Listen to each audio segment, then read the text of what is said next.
Hello guys, welcome back to my new video. तो आज 2 ही class था और 2 क्लास के अंदर फिज़िक्स था और फिज़िकल केमिस्ट्री था। तो बताता हूँ क्या हुआ आज फिज़िक्स के अंदर। फिज़िक्स से ही स्टार्ट करते हैं।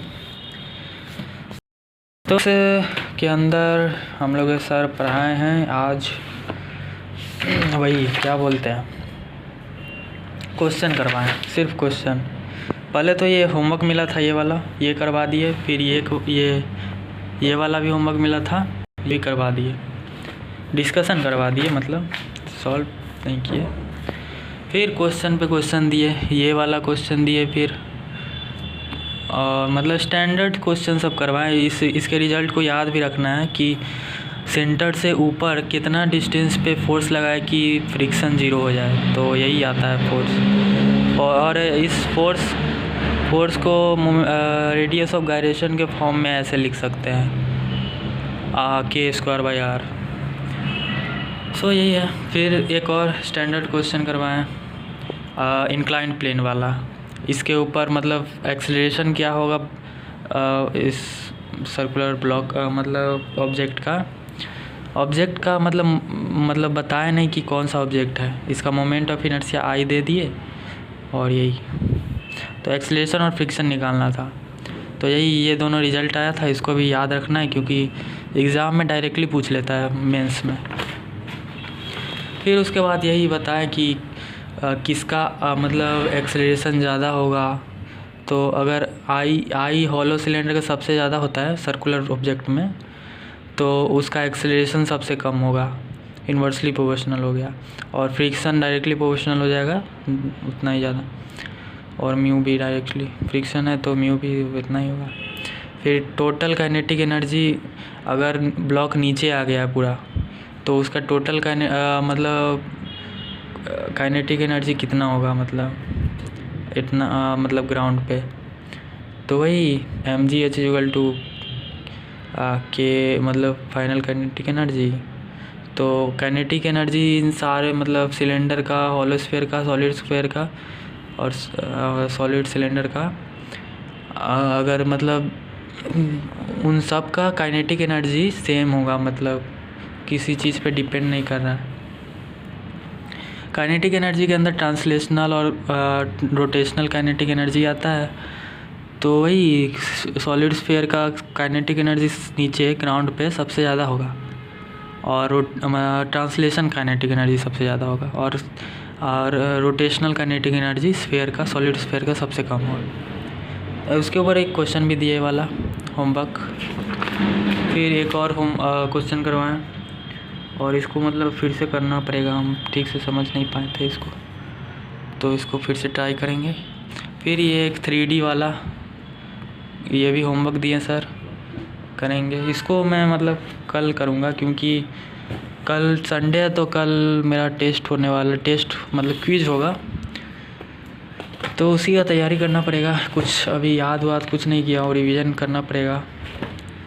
शॉर्ट नोट्स बनाना चाहिए, शॉर्ट नोट्स मैं छोड़ दिया बीच में बनाना, इसलिए सीधा नोट से पढ़ना पड़ रहा है, प्रॉब्लम आ रहा है थोड़ा मोड़ा।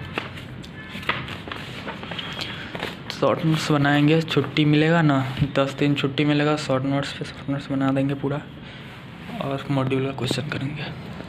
तो पढ़ाएं आज फिजिकल केमिस्ट्री में क्या हुआ, वही रेट ऑफ रिएक्शन जो पहले भी पढ़ा दिए थे वही। फिर लॉ ऑफ मास एक्शन पढ़ाएं, तो यही इसमें वही बताया कि मतलब क्या बोलते हैं, rate of reaction is equal to K और K into concentration of reactant to the power stoichiometric coefficient, क्या बोलते हैं इसको ठीक से, स्टोइकियोमेट्रिक कोएफिशिएंट उसके पावर में रहेगा।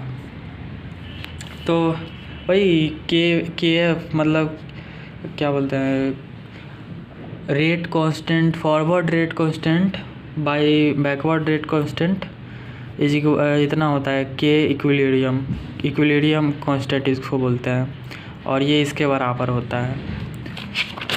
तो यही फिर पढ़ा है कि equilibrium constant in terms of concentration pressure and concentration pressure दोनों मतलब साथ में रहेगा तब ये वाला।